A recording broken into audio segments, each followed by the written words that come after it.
قربانی کی اہمیت کا اندازہ اس سے لگا سکتے ہیں. اللہ نے قرآن میں فرمایا وَلِكُلِّ أُمَّةٍ جَعَلْنَا مَنْسَكًا، ہم نے ہر امت کے لیے قربانی کا ایک طریقہ متعین. یہ اہمیت کی دلیل ہے نا کہ اتنا اہم تو کام ہے جو اللہ نے ہر امت کے ذمہ لگایا. اور قابیل اور حابیل کا واقعہ ہمارے سامنے ہے. حابیل نے قربانی دی تھی اور دمبے کی قربانی دی تھی. قابیل نے زرعی اجناس وغیرہ اس سے قربانی دی تھی. حابیل کی قربانی اللہ نے قبول کر لی، قابیل کی قبول نہ. بالآخر چلتے چلاتے حضرت ابراہیم علیہ السلام کے زمانے میں حضرت ابراہیم نے جو حضرت اسماعیل کو قربانی کے لیے پیش کیا، یہ زیادہ مشہور اور معروف ہوا. قربانی کرنے کا سبق کیا ملتا ہے؟ جو فرما بردار مسلمان ہے، قربانی کرنے سے اسے یہ پتہ چلتا ہے کہ ہمیں بھی ہر وقت اپنے جان، اپنے مال اس کو قربان کرنے کے لیے تیار رہنا ہے. جس طرح حضرت ابراہیم بیٹے کو قربان کرنے کے لیے تیار ہیں، حضرت اسماعیل علیہ السلام خود قربان ہونے کے لیے تیار ہیں. ہمیں بھی ہر وقت تیار رہنا ہے. اس سے یہ بھی پتہ چلتا ہے کہ ہمارے دلوں میں، ہمارے دماغ میں مال کی، متاع کی، اولاد کی محبت زیادہ نہیں ہونی چاہیے، بلکہ اللہ کی محبت زیادہ ہوگی. اللہ کی محبت زیادہ ہوگی تو یہ کام ہوگا، وگرنہ کام نہیں ہوگا. جن کے سینوں میں اللہ کی محبت ہے، بڑے سے بڑا جانور خرید کے قربان کر دیتے ہیں. جتنی وسعت ہے وہ جانور خرید کے قربان کر دیتے ہیں. جن کے دلوں میں پھر مالوں کی محبت ہوتی ہے، وہ ہزار دفعہ سوچ سوچ کے جانور قربان نہیں کرتا.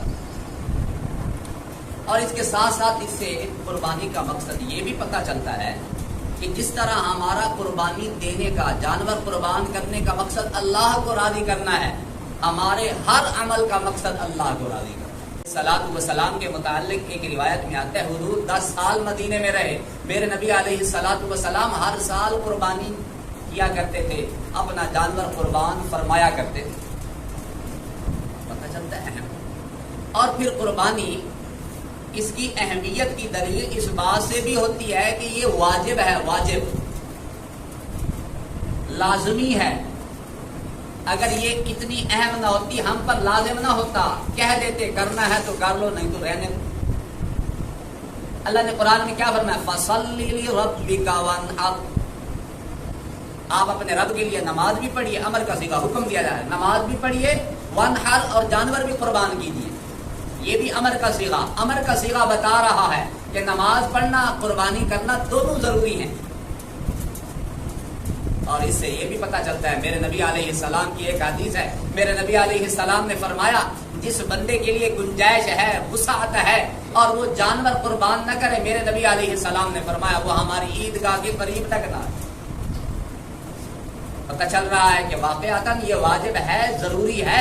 تب حضور علیہ الصلوۃ والسلام اتنی وعید سنا رہے ہیں کہ جس بندے کے پاس وسعت ہے اور وہ جانور قربان نہیں کر رہا، وہ ہماری اس کے قریب نہ آئے، عیدگاہ کے قریب نماز پڑھنے کے لیے نہ.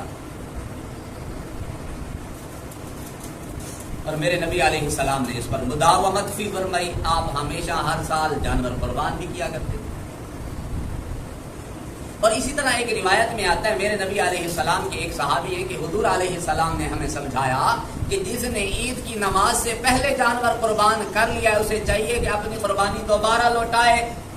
اس سے بھی پتہ چلتا ہے کہ جانور قربان کرنا اہم ہے، واجب ہے، ضروری ہے.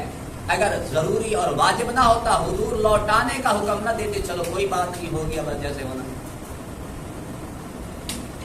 تو قربانی اہم بھی ہے، قربانی کرنا واجب بھی ہے. اور قربانی اس کی فضیلت کا ہم اندازہ لگا سکتے ہیں. ایک روایت میں آتا ہے، پوچھا گیا میرے نبی علیہ السلام سے ما هذه الاضاحی، حضور یہ قربانیاں کیا ہیں؟ میرے نبی علیہ السلام نے فرمایا سنت ابیکم ابراہیم، یہ تمہارے باپ ابراہیم علیہ السلام کی سنت ہے. پھر صحابہ نے پوچھا حضور ہمیں اس پہ کیا ملے گا؟ میرے نبی علیہ السلام نے فرمایا بکل شعرۃ حسنہ، ہر بال کے بدلے میں تمہیں ایک نیکی ملے گی. کسی نے عرض کیا حضور جو اون ہوتی ہے جانوروں پہ، دمبوں پہ، بھیڑوں پہ، اون کے بدلے کیا ملے گا؟ میرے نبی علیہ السلام نے فرمایا اون کے بھی ایک ایک بال کے بدلے میں ایک ایک نیکی ملے گی. اگر ہم سارے محلے والے مل جائیں اور قربانی کا صرف ایک جانور لے لیں اور اس کے بال سارے مل کے گننا شروع کر دیں، گن سکتے ہیں تو میرا رب اتنی نیکیاں دیتا ہے کہ قربانی کے جانور کے ہر بال کے بدلے ایک ایک۔ اب یہ نہ سوچنا کہ جس کے بال نہیں ہیں، بڑے جانور بال کم ہوتے ہیں، یہ مطلب نہیں اجر کم ہے، بتایا جا رہا ہے کہ اجر اتنا زیادہ ہے، خوب دل کھول کر قربان۔ ایک روایت میں آتا ہے میرے نبی علیہ السلام نے فرمایا قربانی والے دن، عید الاضحیٰ والے دن، عید والے دن اللہ رب العزت کو قربانی کے جانور کے خون بہانے سے اور کوئی عمل زیادہ پسند ہے، سب سے زیادہ پسندیدہ عمل عید والے دن اللہ کے ہاں قربانی کے جانور کا خون بہانا ہے۔ اور پھر اسی روایت میں آتا ہے میرے نبی علیہ السلام نے فرمایا قربانی کا جانور قیامت والے دن سینگوں کے ساتھ، کھروں کے ساتھ، اون کے ساتھ آئے گا۔ اور پھر میرے نبی علیہ السلام نے فرمایا قربانی کے جانور کا خون کا قطرہ زمین پر گرنے سے پہلے اللہ کے ہاں قبول ہو جاتا ہے۔ لہذا میرے نبی نے فرمایا خوب دل کھول کر قربانی کیا کر، اتنا پیارا عمل۔ اور ایک روایت میں آتا ہے مال ہم خرچ کرتے ہیں نا مختلف مواقع پہ، مختلف چیزوں پہ خرچ کرتے ہیں، تو فرمایا عید الاضحیٰ والے دن جو بندہ قربانی پہ پیسے لگاتا ہے، مال لگاتا ہے، اس مال سے زیادہ اللہ رب العزت کو کسی اور عمل پہ مال خرچ کرنا اللہ کے ہاں ویلیو نہیں رکھتا، فضیلت نہیں رکھتا۔ سب سے زیادہ فضیلت اللہ کے نزدیک، اللہ کے ہاں قربانی والے دن جانور پہ پیسہ لگانا۔ تو اتنا پیارا عمل، قربانی کے فضائل ہمارے سامنے آئے۔ اب قربانی کس پر واجب ہے؟ مسلمان پر واجب ہے، آزاد بندے پر واجب ہے، کیونکہ مسلمان نہ ہو یہ تو ہوتا ہے نا بندہ اللہ کا قرب پائے، کافر اللہ کا قرب پا ہی نہیں سکتا جب اس نے کلمہ ہی نہیں پڑھا۔ آزاد بندے پہ قربانی واجب ہے کیونکہ غلام مال کا مالک نہیں ہوتا، ہمارے ہاں تو خیر غلاموں کا رواج ہی نہیں۔ اور پھر اس کے ساتھ ساتھ جو صاحب نصاب ہے، جس بندے کے پاس وسعت ہے، طاقت ہے، ہمت ہے، صاحب نصاب ہے، اس بندے پر قربانی واجب ہے، غریب پر نہیں۔ اور اس کے ساتھ ساتھ جو مقیم ہے، سفر پہ نہیں ہے، مقیم ہے، گھر میں ہے، حالت سفر پہ نہیں ہے، اس بندے پر قربانی واجب ہے۔ اب رہا یہ مسئلہ کہ نصاب اس کا کیا ہے، ہمیں تو پتہ چل جائے، مشہور ہے 7.5 تولے سونا جس بندے کے پاس ہے وہ صاحب نصاب ہے، 52.5 تولے چاندی کسی کے پاس ہے وہ صاحب نصاب ہے۔ اور جس بندے کے پاس یہ دونوں چیزیں مل جائیں، کچھ سونا ہے کچھ چاندی ہے، اور اتنی مالیت بن جاتی ہے جتنی 52.5 تولے چاندی کی ہے، وہ صاحب نصاب ہے۔ اور جس بندے کے پاس اتنی نقدی ہے یا سامان تجارت ہے تو پھر بھی وہ صاحب نصاب ہے۔ اور کسی بندے کے پاس ان ساری چیزوں کا مجموعہ، نقدی ملا لیں، سامان تجارت ملا لیں، سونا ملا لیں، چاندی ملا لیں، اگر یہ ساری چیزیں مل کے 52.5 تولے چاندی کی قیمت کو پہنچ جائیں، یہ صاحب نصاب ہے۔ تو عرض کرنے کا مقصد یہ ہے جس پر صدقۃ الفطر واجب ہے اس پر قربانی واجب ہے۔ قربانی میں یہ امر بھی دیکھا جاتا ہے کہ کسی بندے کے پاس گھر میں ضرورت سے زائد سامان ہے یا ایسا سامان ہے جو محض نمود و نمائش کے لیے رکھا ہوا ہے، سال میں ایک دفعہ بھی وہ استعمال نہیں ہوتا، ان ساری چیزوں کو ملا کے بھی اگر یہ بندہ 52.5 تولے اس کے پاس جو مال ہے چاندی کی قیمت کو پہنچ جاتا ہے، یہ بندہ صاحب نصاب ہے۔ تو صاحب نصاب پر قربانی والی۔ قربانی کے جانور کون سے ہیں؟ اللہ نے قرآن میں فرمایا ثمانیۃ ازواج، 8 جانور، من الضأن اثنین ومن المعز اثنین، ایک دمبا ہو گیا، ایک بھیڑ ہو گئی، ایک بکری ہو گئی، ایک بکرا ہو گیا، ومن الابل اثنین ومن البقر اثنین، اونٹ کے 2 جانور ہو گئے، گائے کے 2 جانور ہو گئے، اونٹ اور اونٹنی، گائے اور بیل۔ اور بھینس کے متعلق کہ بھینس کی طرح ہم لوگ تو بھینس بھی قربان کرتے ہیں، قرآن میں اس کا ذکر نہیں۔ علماء نے، ائمہ نے اس بات پر اتفاق کیا ہے، اس بات پر اتفاق کیا ہے ائمہ نے کہ بھینس گائے کی طرح ہے۔ جس طرح گائے قرآن میں شامل ہے نا، انہوں نے گائے کے اندر بھینس کو شامل کیا ہے کہ بھینس گائے کی ہی ایک قسم ہے، لہذا بھینس کی قربانی بھی ٹھیک ہے، بھینس ہے، بھینسا ہے، اس کی بھی قربانی ٹھیک۔ تو کتنے 10 جانور بن گئے۔ تو یہ 10 جانور ہیں جنہیں ہم نے اللہ کی راہ میں قربان کرنا ہے، اور ان 10 کا ثبوت ہے۔ باقی رہی یہ بات کہ یہ کتنی عمر کے ہونے چاہیے، میرے نبی علیہ السلام نے فرمایا مسنہ جانور قربان کیا کرو۔ مسنہ جانور کون سا ہوتا ہے؟ جس میں عمر کا لحاظ رکھا گیا، اور بکری اور بکرے میں 1 سال کی عمر کا لحاظ ہے، بھیڑ اور دمبے میں 1 سال کی عمر کا لحاظ ہے، جو گائے ہے، بیل ہے، بھینسا ہے، اس میں 2 سال کی عمر کا لحاظ ہے، جو اونٹ اونٹنی ہے اس میں 5 سال کی عمر کا لحاظ رکھا گیا۔ ہاں حدیث میں یہ آیا اگر تمہیں 1 سال کا چھوٹا جانور نہیں مل رہا فَتَذْبَحُوا جَذْعَةً مِّنَ الضَّأْنِ، پھر جو ضان ہے، دمبا ہے، بھیڑ ہے، وہ اگر 6 مہینے کا ہے اور اتنا بڑا ہے، سال بھر کے بھیڑوں میں چھوڑ دیا جائے، سال کا ہی معلوم ہوتا ہے، اس کو بھی قربان کر سکتے۔ اس میں شرط ہے کہ 6 مہینے، ہر 6 مہینے والا نہیں چلے گا، 6 مہینے والا وہ دمبا، 6 مہینے والی وہ بھیڑ جس کو سال بھر کے بھیڑوں اور دمبوں میں چھوڑ دیا جائے، فرق کا پتہ نہ چلے، اتنا موٹا تازہ ٹھیک ٹھاک ہے، تو یہ 6 مہینے والا دمبا اور بھیڑ بھی اللہ کی راہ میں قربان کی جا سکتی ہے۔ اور بقیہ رہی یہ بات کہ کتنے کتنے حصے، یہ اونٹ میں، گائے میں، بھینس میں 7 حصے بنا، زیادہ سے زیادہ 7، کم از کم تو 1 بندہ بھی قربان کر سکتا ہے، جس کو اللہ نے وسعت دی ہے 1 بندہ پوری گائے قربان کر دے، 2 مل کے آدھی آدھی قربان کر دیں، 3 مل کے 3 حصے بنا کے قربان کر دیں، 4 مل کے 4 حصے بنا کے گائے کے قربان کر سکتے ہیں، 5 مل کے 5 حصے بنا کے، 6 مل کے 6 حصے بنا کے قربان کر سکتے ہیں۔ لیکن ان 4 میں، 5 میں، 6 میں، ان حصوں میں شرط یہ ہے کہ کسی کا حصہ 7ویں حصے سے کم نہ ہو۔ یہ بھی تو ممکن ہے نا، کوئی کہے کہ ہم 5 ملے ہوئے ہیں، 5واں بڑا غریب ہے، 5واں کہتا ہے بس مجھے 10 کلو گوشت دے دینا، میں اس کے پیسے دے دوں۔ اب وہ 10 کلو گوشت تو 7ویں حصے سے کم پڑ جائے گا۔ جو اگر ایسا بندہ ملایا ہوا ہے جس کا حصہ 7ویں حصے سے کم ہے، نہ اس کی قربانی ہوگی اور نہ ہی ان حضرات کی ہوگی جو 7 ملے۔ زیادہ سے زیادہ 7 حصے، کم از کم 1 بندہ قربان، 2 بندے، 3 بندے، 4 بندے، 5 بندے، ایسا ہو جاتا ہے 6 حصے بن جاتے ہیں، 7واں بنتا ہی نہیں، 5 بن جاتے ہیں، 7واں بنتا ہی نہیں، یا ایسا بھی ہو جاتا ہے 2 بندے چاہتے ہیں کہ ہم نے بس یہ اکیلے 2 ہی قربان کرنا ہے، تو کر سکتے ہیں۔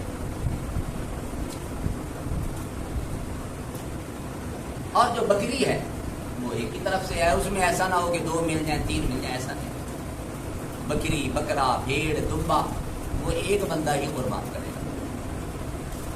اور روایت میں آتا ہے ایک صحابی ہیں، وہ کہتے ہیں ہم حج پہ آ رہے تھے، حضور علیہ السلام نے ہمیں حکم دیا کہ اونٹ میں، گائے میں تم 7 حصے بنا کے قربان کرو، جس میں 7 حصے ہیں۔ اور پھر ایک صحابی آئے میرے نبی علیہ السلام کی خدمت میں، عرض کیا حضور میں مالدار ہوں، میرے اوپر بڑا جانور لازم ہو گیا، بڑا جانور مل بھی نہیں رہا۔ میرے نبی علیہ السلام نے فرمایا 7 بکریاں لے کے قربان کرو۔ تو اس سے پتہ چلتا ہے 1 حصے کے مقابلے میں 1 بکری، لہذا 1 بکری یہ صرف 1 بندے کی طرف سے ہوگی، اس کو 2 بندے قربان نہیں کر سکتے۔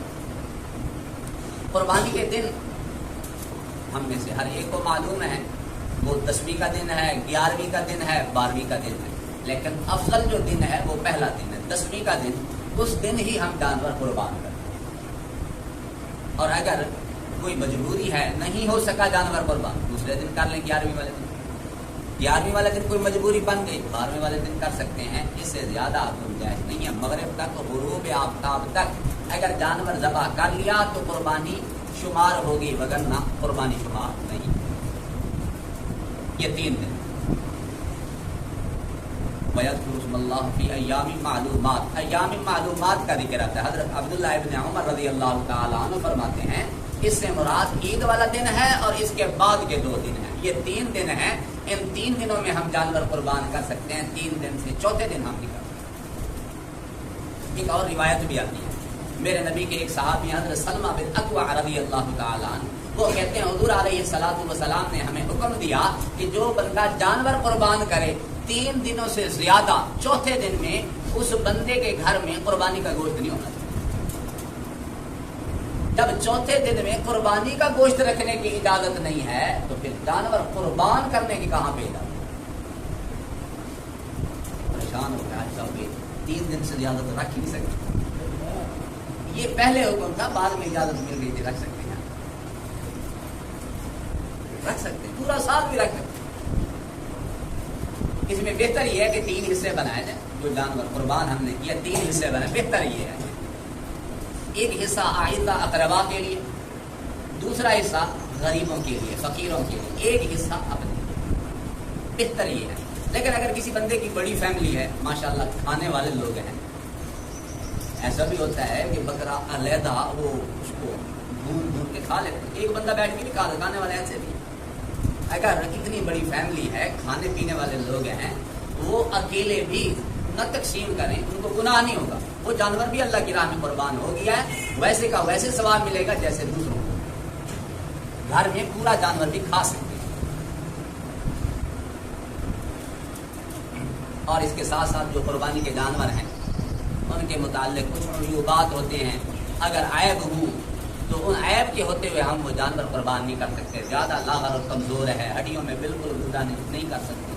دانت زیادہ ٹوٹ گئے ہیں، اتنے دانت ٹوٹے ہیں کہ چارہ ہی نہیں کھا سکتا.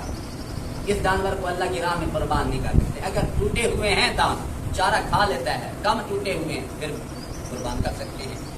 بعض اوقات کان کٹا ہوتا ہے، تم کٹی ہوتی ہے، کان تہائی سے زیادہ کٹا ہوا، تم تہائی سے زیادہ کٹی ہوئی، نہیں قربان کرتا.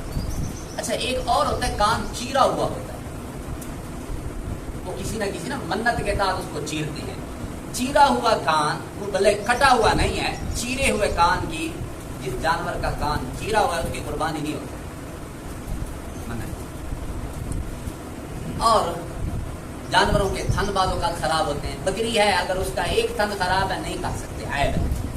بڑا جانور ہے، اس کا ایک تھن خراب ہے، اب 4 میں سے 1 خراب ہے تو تہائی سے تو کم ہے، اس جانور کو قربان کر سکتے ہیں. بڑے جانور کے 2 تھن خراب ہے، پھر نہیں کر سکتے. پھر یہ اس کے اندر عیب ہے، اس جانور کو پھر اللہ کی راہ میں قربان نہیں کر سکتے. جو جانور اندھا ہے، کانا ہے، نہیں کر سکتے. ہاں اگر روشنی بھی کم ہے، پتہ چلتا ہے کہ روشنی اس کی کم ہے، نظر کم آتا ہے، تو پھر یہ مسئلہ ہے کہ تہائی روشنی اگر چلی گئی یا اس سے زیادہ چلی گئی نہیں کر سکتے. اگر تھوڑی بہت کم ہے تو پھر ایسا جانور اللہ کی راہ میں قربان کر سکتے. جانور جو شرکاء جو اس میں ملتے ہیں ان کے لیے حکم یہ ہے کہ اس جانور کے گوشت کو اچھی طرح تقسیم کریں، عدل سے کام لیں، ظلم نہ کریں، ایک دوسرے پر تول کر اسے بانٹا جائے. اگر کسی کے پاس کمی بیشی ہو گئی، چونکہ ایک دن سے کہتے ہیں سود ہو جائے، کے پاس زیادہ چلا گیا سود، تو لہٰذا اس کو ٹھیک ہے. ہاں کچھ لوگ ایسے ہیں وہ کہتے ہیں جی پورا جانور ہم نے بڑا، جتنے لوگ ہیں سارے یہی چاہتے ہیں کہ اس کو غربا میں تقسیم کر دو، پھر تو تول کر بانٹنے کی ضرورت ہی نہیں ہے، وہیں پہ بیٹھ کے تقسیم کر دو. یا پکا کر کھلانا چاہتے ہیں، دیکھو میں پکا کر کھلا دیا جائے، پھر تقسیم کرنے کی ضرورت ہی نہیں. اور جو جانور ہم نے قربان کرنا ہے قصائی کو، جو قربان کرنے والا ہوتا ہے، گوشت بنانے والا ہوتا ہے، اس کو اجرت میں نہیں دے سکتے. قربانی کی کھال اجرت میں دے دی، کچھ گوشت اجرت میں دے دیا، کسی کو گوشت قربانی والا بیچ دیا، یہ ٹھیک نہیں ہے، بالکل غلط کام ہے. قربانی کا جانور ہے، اس کے گوشت کو ہم نے بیچنا نہیں، اس کو اجرت میں نہیں دینا. ویسے اگر کسی کو ہدیہ کریں سب کو کر سکتے ہیں. اور اس کے ساتھ ساتھ ایک مسئلہ اور چلتا ہے تکبیرات تشریق والا. تکبیرات تشریق، 9ویں ذی الحجہ کی فجر کی نماز میں ہم تکبیر تشریق پڑھنا شروع کر دیں گے. صبح کی نماز کے بعد ایک دفعہ بلند آواز سے، مرد جتنے ہیں بلند آواز سے، عورتیں ہیں آہستہ آواز سے، اللہ اکبر لا الہ الا اللہ واللہ اکبر وللہ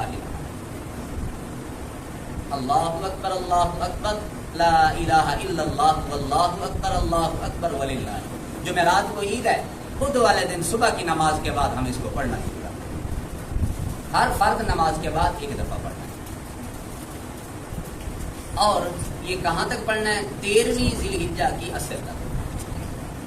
جمعرات کو عید ہے، یہ 10ویں کا دن، ہفتہ جمعہ 11ویں کا دن، ہفتہ 12ویں کا دن، اتوار 13ویں کا دن. اتوار والے دن ہم عصر تک اس کو پڑھیں گے. اتوار والے دن ہم مغرب کی نماز میں اس کو نہیں پڑھیں گے. یہ تکبیر تشریق ہے، یہ ہر ایک پر پڑھنا ہوا. ایک قربانی کے متعلق بڑا نیٹ پہ، ٹی ویوں پہ، چینلوں پہ لوگ بڑا اعتراض اٹھاتے ہیں. اعتراض کیا ہوتا ہے؟ جی مسلمان ہیں، لاکھوں جانور قربان کر دیتے ہیں، کروڑوں جانور قربان کر دیتے ہیں، پاس میں پڑوسی بھوکا پڑا ہے، پاس میں ہمسایا غریب، اس کے کپڑے نہیں ہیں، اس کی دوائی نہیں ہے، یہ جانوروں پہ پیسے لگا کے قربان کر. ایسا سوال آپ ٹی وی پہ چینلوں پہ سنتے، اور جو سیدھے سادھے مسلمان ہیں نا وہ بھی کہتے یار گل تو ٹھیک کرے گا، بڑی سونی گل کریں بھی یہ سارے اندر جذبہ آ جائے نا ضرورت سے جانور قربان کرنا ہی نہ غریبوں کی مدد کری. وہ بالکل غلط کہتے ہیں. ملحد لوگ ہوتے ہیں، دین سے دور لوگ ہوتے ہیں، مستشرق لوگ ہوتے ہیں، ان کا کام ہی دین کی باتوں میں اعتراضات کرنا، مسلمانوں کو دین سے متنفر کرنا، دین سے دور کرنا، علماء سے بدظن کرنا، یہ ان کا مشن ہوتا ہے. وہ ہمارے مسلمانوں کے خیر خواہ نہیں ہیں، اور نہ ہی ہم مسلمانوں کے غریبوں کے خیر خواہ ہیں. ان کا مقصد صرف مسلمانوں کے کسی نہ کسی عمل پہ اعتراض کرنا. اور اگر دیکھا جائے کیا اسلام جو غریبوں کی ہمدردی کی تعلیم دیتا ہے کوئی اور مذہب دیتا ہے؟ زکوٰۃ غریبوں کے لیے، صدقہ فطر غریبوں کے لیے، قربانی کا گوشت اسلام نے، شریعت نے 3 حصے بتائے، ایک حصہ غریبوں کو دو. اور کفارات ہیں، کفارے کا پیسہ غریبوں کو جا رہا. صدقات نفلی ہیں وہ ہم غریبوں کو دے رہے ہیں. غریبوں کا ہمسایوں کے ویسے شریعت نے کتنے حقوق بتائے ہیں، سارا اتنا بھی بتایا، سالن پکا رہے شوربہ زیادہ کر لو، ساتھ والے پڑوسی کو دے دو. اسلام خیال کر رہا ہے.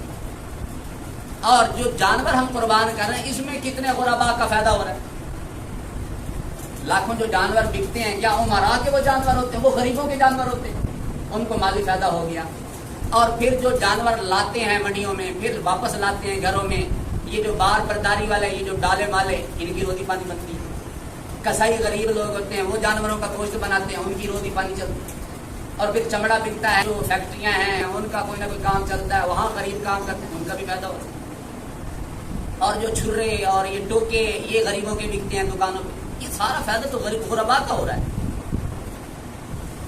اچھا، جو یہ اعتراض کرتے ہیں ان کا مقصد صرف اور صرف کیا ہے؟ اسلام کی کسی نہ کسی بات پہ اعتراض.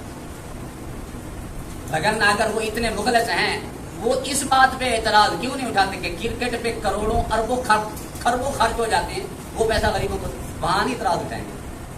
ہاکی میچ ہو رہے ہیں خربوں خرچ ہو رہے ہیں، فلم انڈسٹری پہ خربوں خرچ ہو رہے ہیں، وہاں نہیں اعتراض کریں، کیونکہ ان کو پتہ ہے یہ تو ویسے ہی شیطانی کام چل رہا ہے نا. ایسے کام میں کوئی نہ کوئی مداخلت کریں جہاں کوئی دین کا کام ہو.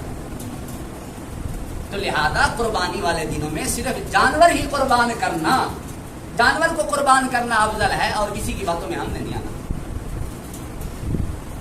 شادی پہ، خوشی کی تقریبات پہ لاکھوں روپے لوگ مہندیوں پہ لگا دیتے ہیں، وہاں کبھی چینل پہ وہ نہیں آئیں گے جی شادیوں پہ جو تم لگا رہے ہو غریبوں کا خیال. صرف اور صرف قربانی والے دن ان کو ہمدردی جا رہا ہے. خدا رہا ان کی باتوں میں نہ آئے. جانور جو قربان کرنا ہے رب کا حکم ہے، رب کے حکم کے سامنے تو ویسے ہمیں کسی تعویل کی ضرورت نہیں، عقلی دلیل کی ضرورت نہیں. اللہ کے رسول کی محبت ہو، ہزاروں جانور قربان کرنے کو تیار. میرے نبی علیہ السلام نے ایک موقع پہ 100 جانور 100 اونٹ قربان کیے تھے، 63 اپنے ہاتھوں سے، 37 حضرت علی نے ذبح کیے تھے. میرے نبی نے تو یہ نہیں فرمایا میں 100 اونٹ قربان کر رہا ہوں، پتہ نہیں کتنے لوگوں کا 100 گھروں کا چولہا جلتا ہے، میں ادھر کیوں نہ خرچ کروں. لہٰذا یہ اعتراض بے بنیاد ہے.